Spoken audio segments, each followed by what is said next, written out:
Dan di video kali ini saya akan menjelaskan mengenai sejarah pendidikan Islam pada masa Rasulullah SAW sampai dengan masa Daulah Abbasiyah, yang dibagi menjadi 4, yaitu yang pertama masa Rasulullah SAW, dan yang kedua masa Khulafaur Rasyidin, dan yang ketiga masa Daulah Umayyah, dan yang keempat masa Daulah Abbasiyah. Untuk yang pertama yaitu masa Rasulullah SAW. Masa Rasulullah terbagi menjadi 2 fase, yaitu fase Makkah dan fase Madinah. 2 fase ini tentu memiliki perbedaan dan persamaan. Adapun perbedaan pada fase ini yaitu terletak pada lembaga pendidikan Islam dan materi yang diajarkannya. Lembaga pendidikan Islam pada fase Mekah terletak di rumah Arham Ibnu Arham dan Kutab. Dan pada fase Madinah, lembaga pendidikan Islam itu sendiri terletak di rumah para sahabat dan masjid. Adapun materi yang diajarkan pada fase Mekah yaitu pendidikan tauhid dan materi pengajaran Al-Quran. Dan pada fase Madinah, materi yang diajarkan yaitu pendidikan ukhuwah atau persaudaraan pendidikan kesejahteraan sosial, pendidikan keluarga, pendidikan pertahanan dan keamanan. Adapun kurikulum yang dipakai pada fase ini sama, yaitu Al-Quran yang dijelaskan dengan hadis Nabi Muhammad SAW yang diturunkan secara berangsur-angsur. Selanjutnya yang kedua yaitu masa Khulafaur Rasyidin, di mana masa Khulafaur Rasyidin ini terbagi menjadi beberapa masa. Yang pertama ada masa Khalifah Abu Bakar Asy-Syiddiq, di mana pola pendidikan pada masa ini tidak jauh berbeda dengan masa Nabi Muhammad SAW, di mana kota Madinah tetap menjadi pusat pendidikan. Adapun materi yang dikembangkan pada masa ini yaitu materi tauhid, akhlak, ibadah, dan kesehatan. Yang kedua ada masa Khalifah Umar bin Khattab.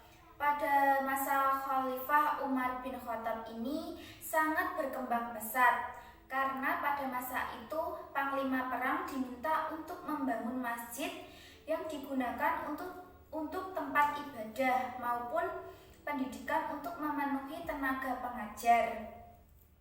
Pada masa itu yaitu dengan cara mengangkat guru untuk disebarluaskan ke berbagai daerah. Pada masa itu pola pendidikan anak juga mulai tertata, sehingga kota Madinah dijuluki sebagai sumber ilmu. Selanjutnya yaitu masa Khalifah Utsman bin Affan. Pola pada pendidikan pada masa ini tidak jadi perubahan, namun terjadi perubahan dari sisi kebijakan dan metode, yaitu pada masa ini pemerintah tidak lagi mengangkat guru-guru, sehingga para pendidik tidak lagi menjadi upah, dan sahabat senior juga mulai meninggalkan kota Madinah untuk menetap di daerah lain. Sehingga pada masa ini dilakukan pengelompokan objek pendidikan Islam dan dilakukan kodifikasi mushaf Al-Quran yang menghasilkan mushaf Al-Iman guna mempersatukan umat Islam. Selanjutnya yang ketiga, saya akan menjelaskan mengenai sejarah pendidikan Islam pada masa Daulah Umayyah. Pada masa Daulah Umayyah, pola pendidikan Islam bersifat desentralisasi. Pusat kajian keilmuan berada di kota Damaskus, Kufah, Mekah, Madinah, dan beberapa kota lainnya. Pada masa Daulah Umayyah ini, penyelenggaraan pendidikan Islam semakin meningkat dari masa-masa sebelumnya.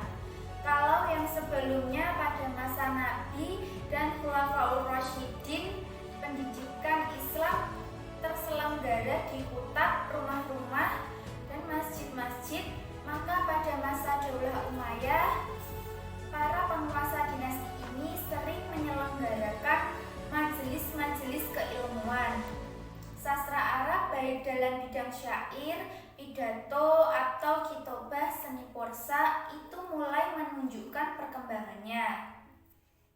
Adapun kurikulum yang berkembang pada periode Bani Umayyah ini yaitu kurikulum pendidikan dasar, menengah, dan kurikulum pendidikan tinggi. Selanjutnya yaitu masa dinasti Abbasiyah, di mana pendidikan Islam pada dinasti ini telah mencapai puncak kejayaan pada pemerintahan Harun ar-Rasyid. Tujuan pendidikan Islam pada masa ini yaitu memiliki tujuan keagamaan dan akhlak kemasyarakatan, cinta ilmu pengetahuan, dan tujuan kebenaran. Kehidupan murid pada masa ini pada tingkat dasar itu diajarkan membaca, menghafal Al-Quran, serta memiliki hubungan yang baik antara guru dan murid. Namun pada tingkat pendidikan tinggi, mereka diberi kebebasan untuk memilih guru yang mereka kehendaki. Terima kasih atas penjelasan dari saya. Apabila ada salah kata, saya minta maaf yang sebesar-besarnya. Wassalamualaikum warahmatullahi wabarakatuh.